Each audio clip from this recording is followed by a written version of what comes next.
رمضان رمضان شهرك يا رحمن شفيه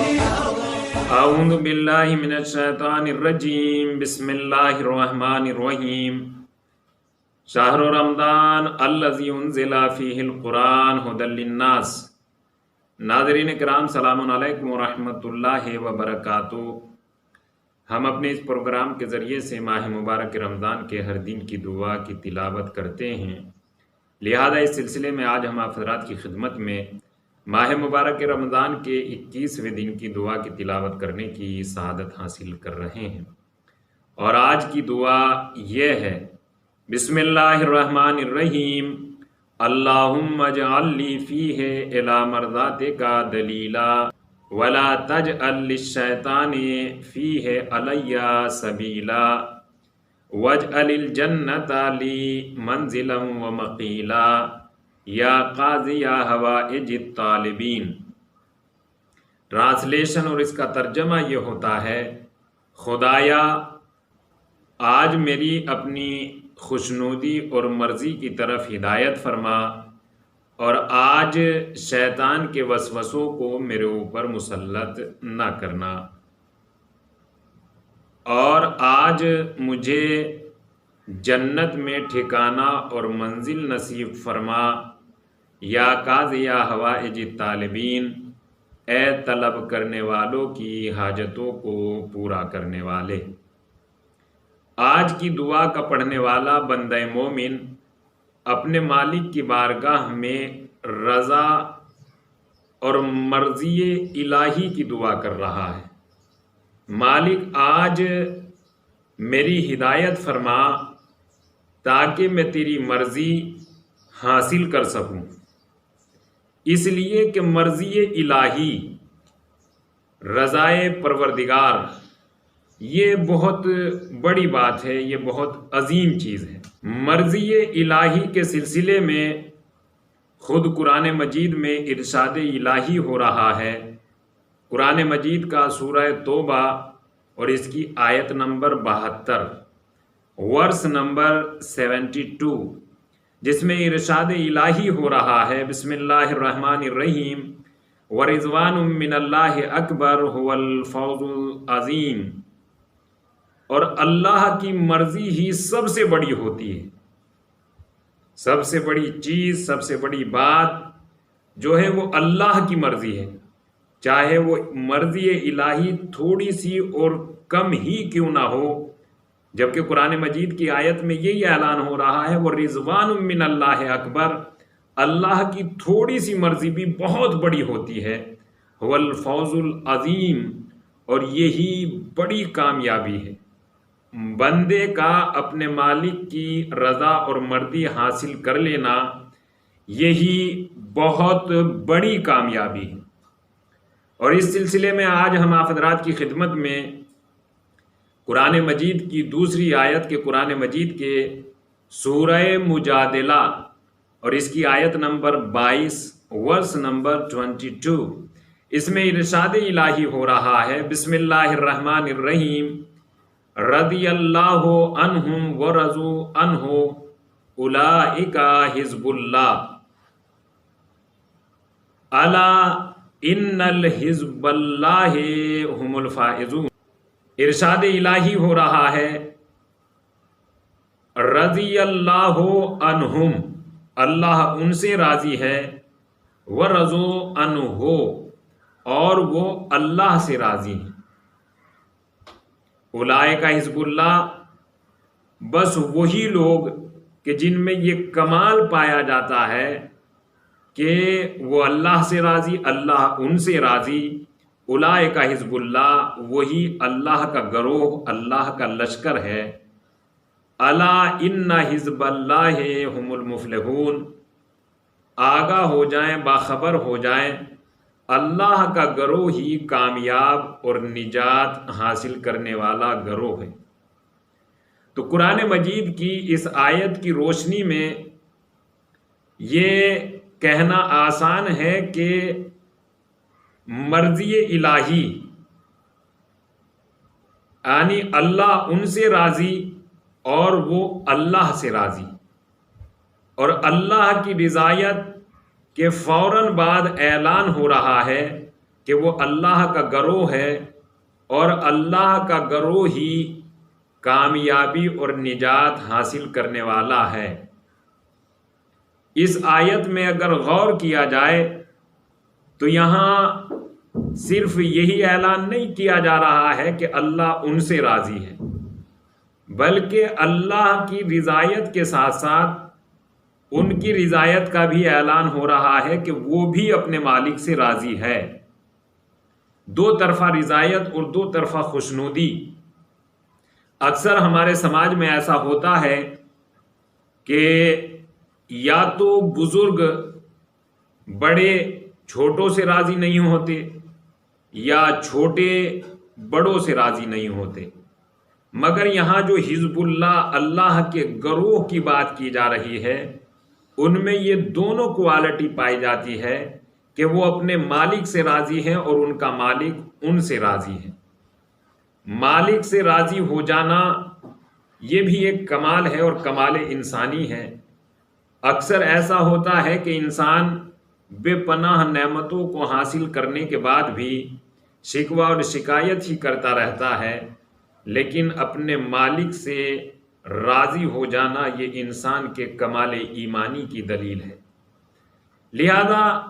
حزب اللہ کے گروہ کی جو کوالٹی ہے وہ کوالٹی یہ ہے کہ ان میں پہلی صفت پائی جاتی ہے کہ وہ اپنے مالک کو راضی کرنے کی راہیں جانتے ہیں۔ مالک کیسے راضی ہوتا ہے انہیں یہ بات معلوم ہے، اور نہ صرف یہ کہ وہ اپنے مالک کو راضی کرتے ہیں بلکہ وہ خود بھی اپنے مالک سے راضی رہتے ہیں۔ قرآن مجید کی اس آیت میں رضائے الہی کی بات کی جا رہی ہے کہ رضائے الہی دو طرفہ ہے، اور اس سے پہلی آیت میں قرآن مجید نے اعلان کر دیا کہ رضائے الہی ہی سب سے بڑی چیز ہے۔ هو الفوز العظیم، یہ بڑی کامیابی ہے۔ اور آج کی دعا کا پڑھنے والا بندہ مومن اپنے مالک کی بارگاہ میں یہی دعا کر رہا ہے، مالک مجھے اپنی رضا اور خوشنودی حاصل کر دے، میری رہنمائی اپنی رضا اور خوشنودی کی طرف کر دے۔ یعنی آج کی دعا کا پڑھنے والا اپنے مالک کی بارگاہ میں یہ دعا کر رہا ہے، مالک مجھے توفیق دے کہ میں وہ کام بجا لاؤں کہ جن کے ذریعے سے تیری رضا اور خوشنودی حاصل ہوتی ہے۔ آج کی دعا میں دوسری التجا اور دوسری دعا یہ ہے، وَلَا تَجْعَلْ لِلشَّيْطَانِ عَلَيَّ سَبِيلًا، مالک شیطانی وسوسوں کو میرے اوپر مسلط نہ کرنا۔ اس لیے کہ شیطان یہ ایک فرد معین اور فرد معلوم کا نام نہیں ہے، بلکہ شیطان ہر اس چیز کو اور ہر اس انسان کو کہا جا سکتا ہے کہ جو انسان کو اچھائیوں سے دور کر دے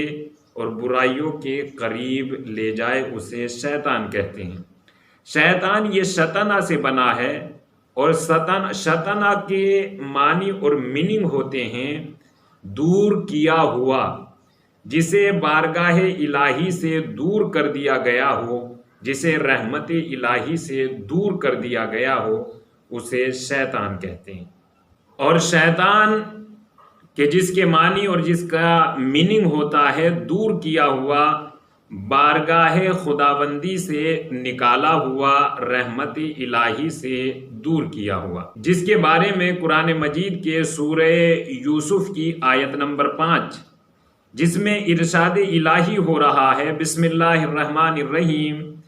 ان الشیطان للانسان عدو مبین، بے شک شیطان انسانوں کا کھلا ہوا دشمن ہے۔ شیطان انسانوں کا دشمن ہے۔ لہذا آج کی دعا کا پڑھنے والا بندہ مومن اپنے مالک کی بارگاہ میں یہ دعا کر رہا ہے، مالک مجھے شیطان کے تسلط سے دور کر دے، شیطانی وسوسے میرے اوپر مسلط نہ ہوں۔ شیطان جو انسان کا کھلا ہوا دشمن ہے، اور آج کی دعا کا پڑھنے والا بندہ مومن اپنے مالک سے یہی دعا کر رہا ہے، مالک مجھے شیطانی وسوسوں سے دور رکھ، میرے اوپر شیطانی وسوسے مسلط نہ کرنا۔ تو آئیے ہم آج آپ حضرات کی خدمت میں یہ بیان کرتے ہیں کہ وہ راستے،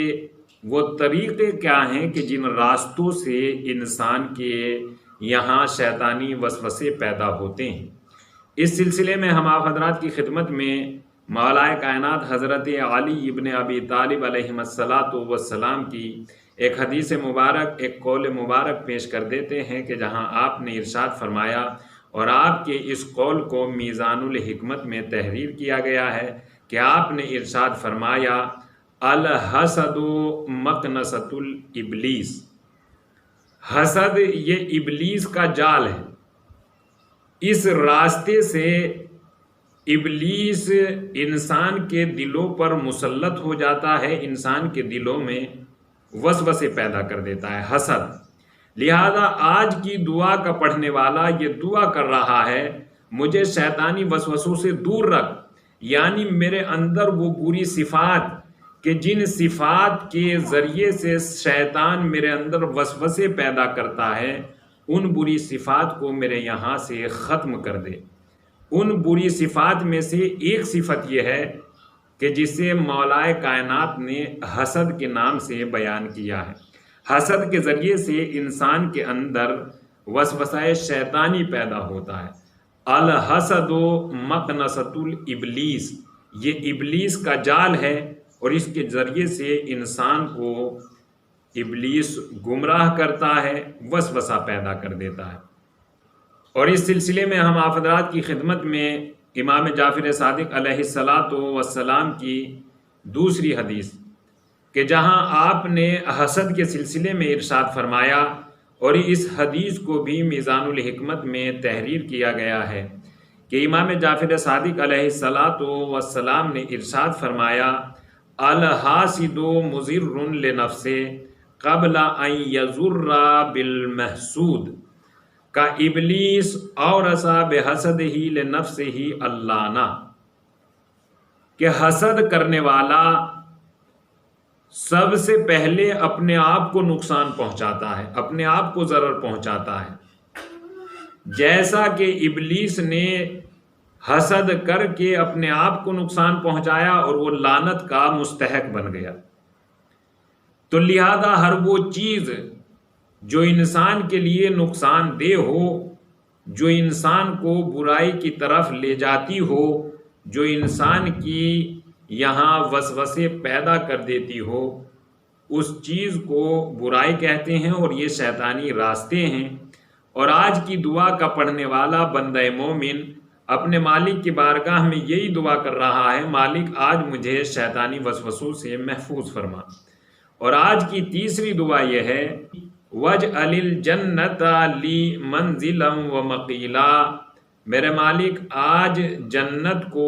میرے لیے ٹھکانہ قرار دے، جنت میں مجھے جگہ عنایت فرما۔ جنت کے جس کے سلسلے میں ہم آپ حضرات کی خدمت میں اس سے پہلے بھی بیان کر چکے ہیں، جنت وہ پرسکون جگہ ہے، وہ پرامن جگہ ہے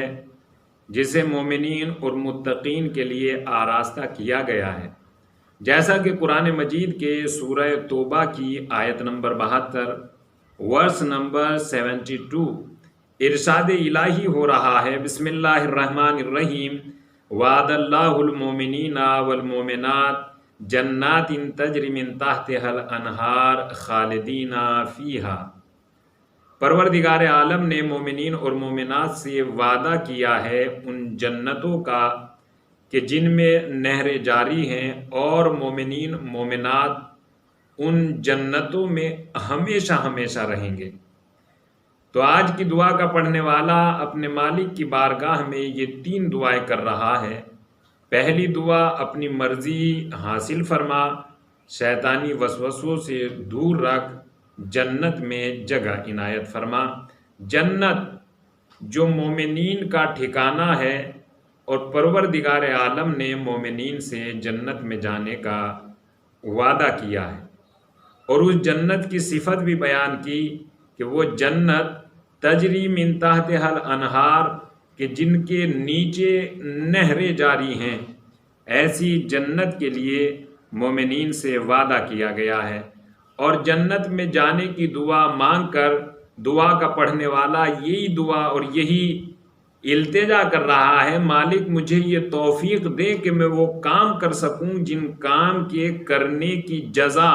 اور ریوارڈ جنت ہوتا ہے۔ لہذا آج کی دعا کا پڑھنے والا اپنے مالک کی بارگاہ میں یہی دعائیں کر رہا ہے۔ آج ہم بھی اپنے مالک کی بارگاہ میں یہی دعا کرتے ہیں، مالک تجھے واسطہ محمد و آل محمد کا، ماہ مبارک کا واسطہ، اس میں نازل ہونے والی کتاب کا واسطہ، ہمیں بھی ان تمام دعاؤں میں شامل اور شریک فرما۔ وآخر الدعوانا ان الحمد للہ رب العالمین۔